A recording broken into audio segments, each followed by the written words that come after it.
ආයුබෝවන් ඔයාලා හැමෝටම. මෙන්න මේ වගේ රසම රස කැරට් ටෙම්පරාදුවක් හදාගන්න ඔයාලත් ආසද? එහෙනම් ඉතින් මේ වීඩියෝ දිගටම බලන්න.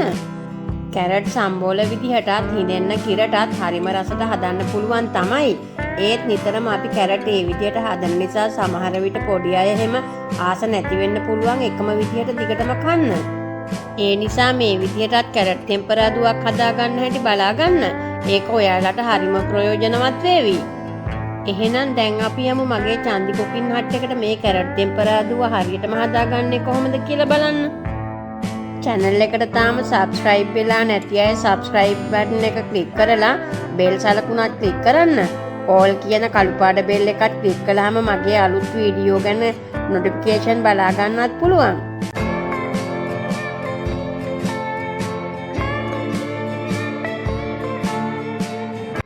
මේ තියෙන්නේ අද අපිට ඕනේ කරන දේවල් ටිකයි. ඩිස්ක්‍රිප්ෂන් එකේ මේ විස්තර වලට අමතරව හදාගන්න හැටිත් සිංහලෙන් ඉංග්‍රීසියෙන් දෙකෙන්ම දාලායි තියෙන්නේ. ඉස්සෙල්ලාම අපි බලමු කැරට් ටෙම්පරාදුව සාදා ගන්න කපාගෙන තලාගෙන ලෑස්ති කරගන්න ඕනේ දේවල් මොනවද කියලා. මෙතන තියෙනවා කැරට් වල 5ක්. ලොකු මාලත් නෙමේ සාමාන්‍ය ප්‍රමාණයේ අල මේවා.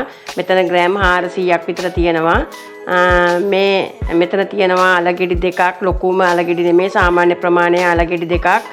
මේ අල වලින් මේ වගේ මේ පොඩි අලගෙඩියක් 4ට කපලා පෙති කපා ගන්න තමයි අපිට උවමනා කරන්නේ. ලොකු අල ගත්තොත් ඕගොල්ලෝ 2ට කපලා තීරු 3කට විතර කපලා ඊට පස්සේ පෙති කපා ගන්න. එහෙම නැති වුණොත් අල පෙති ලොකු වෙනවා.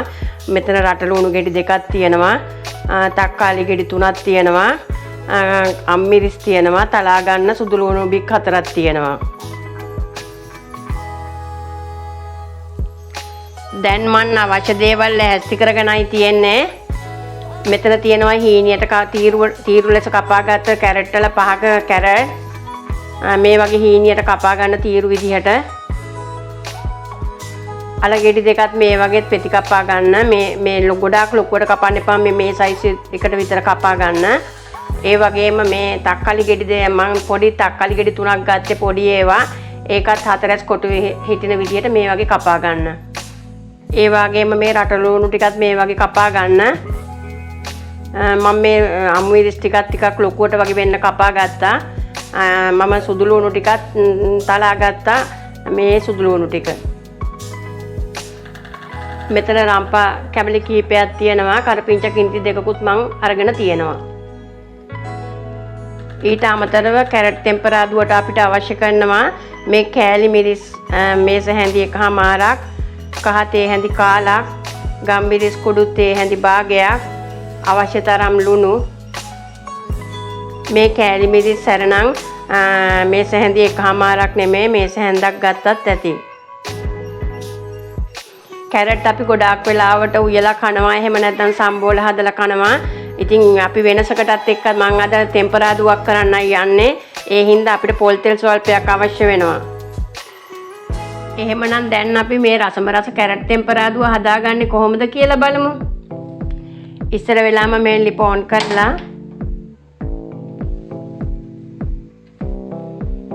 තෙල් ටිකක් දාගන්න.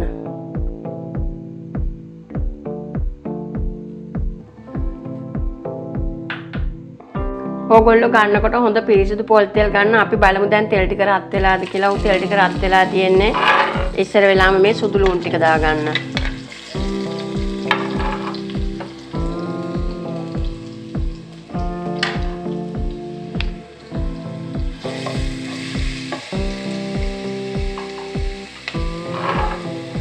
රම්පා ටික, කරපිංච ටික.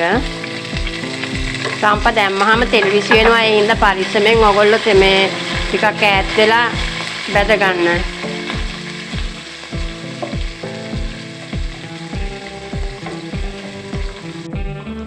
දැන් මේ ලුණු ටිකයි අම්මිරිස් ටිකයි දාගන්න.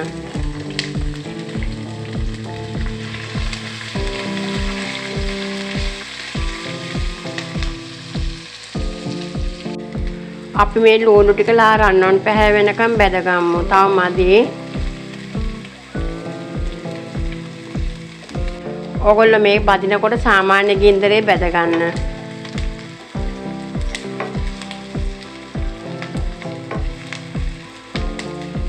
දැන් ලුණු ටික බැදිලා ඇති. අපි මේ අල ටික දාගමු. අල තැම්බෙන්න ගොඩක් වෙලා යන හින්දා අපි කැරට් වලටයි තක්කාලි වලටයි ඉස්සෙල්ලා අල ටික දාගන්නවා. මේ අල ටික දාලා මේ වහලා තියන්න. මද ගින්දරේ අඩුම ගින්දරේ තියන්න. අල තැම්බෙන්න ඕන හින්දා අඩු ගින්දරේ තියන්න.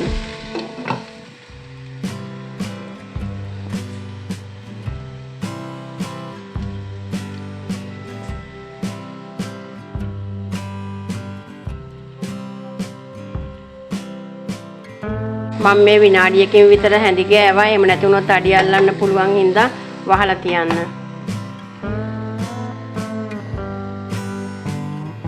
දැන් විනාඩි 4ක් විතර ගියා. අපි බලමු.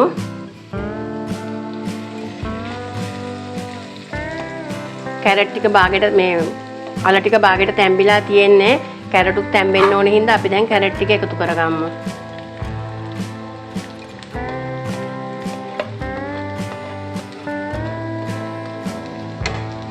දාලා හොඳට හැඳි ගන්න. අපි ගොඩක් වෙලාවට කැරට් උගලා හරි සම්බෝල හරි තමයි කන්නේ. ඉතින් වෙනසකටත් එක්ක මේ වගේ කැරට් ටෙම්පරාදුවක් කරලා හදලා බලන්න හරිම රසයි. දැන් අපි වහලා තියමු.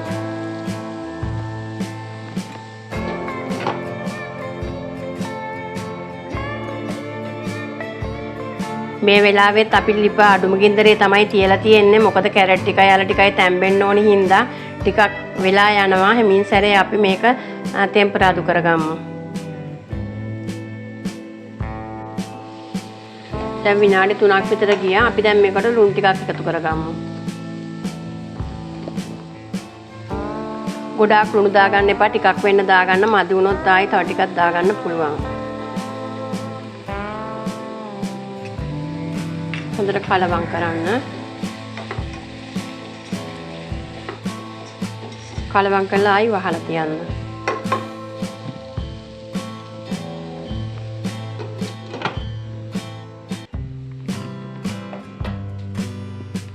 අල දාගත්ත වෙලාවෙ ඉඳලා දැන් විනාඩි 10ක් 12ක් විතර ගිහිල්ලා තියෙනවා.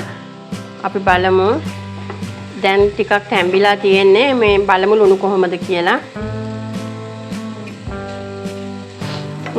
මට ලුණු චුට්ටක් මදි. මම ලුණු චුට්ටක් එකතු කරගන්නවා තව.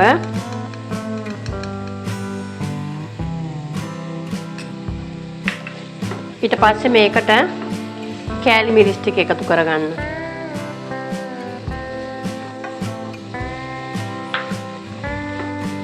ගම්මිරිස් කුඩු,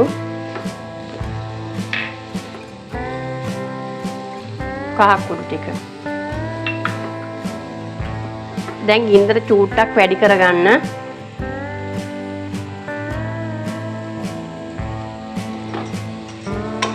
ඊට පස්සේ අපි මේ තක්කාලි ටික එකතු කරගමු.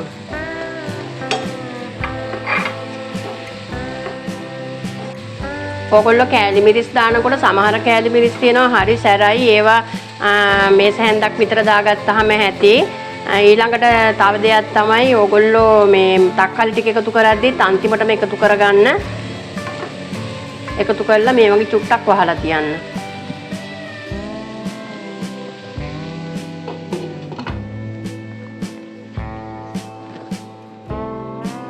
අපි බලමු දැන් තක්කාලි දාලා අපි විනාඩි 1කමාරක් 2ක් විතර ගියා. දැන් මේ ටෙම්පරාදුව හරි ගිහිල්ලා තියෙන්නේ. දැන් හොඳයි. අපිට ලිප ඕෆ් කර හැකි. දැන් ගොඩක් පුංචි අය වුණත් මේ වගේ ටෙම්පරාදු කළා කැරට් කන්න හරි ආස වෙයි. හොඳ සුවඳක් එනවා.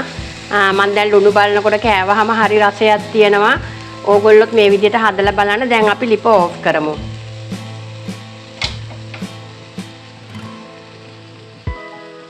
ඔන්න දැන් අපේ කට්ටිය සුවඳ ඇවිල්ලා බලාගෙන ඉන්නවා කෑම කන්න. ඒ නිසා අපි දැන් මේ ටික බෙදා ගනිමු.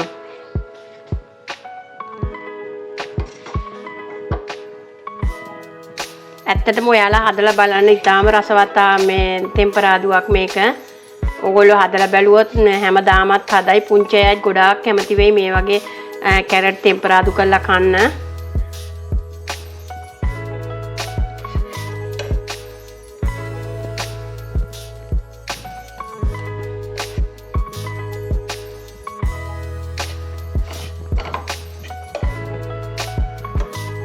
අපි දැන් ඔක්කොම ටික බෙදාගත්තා.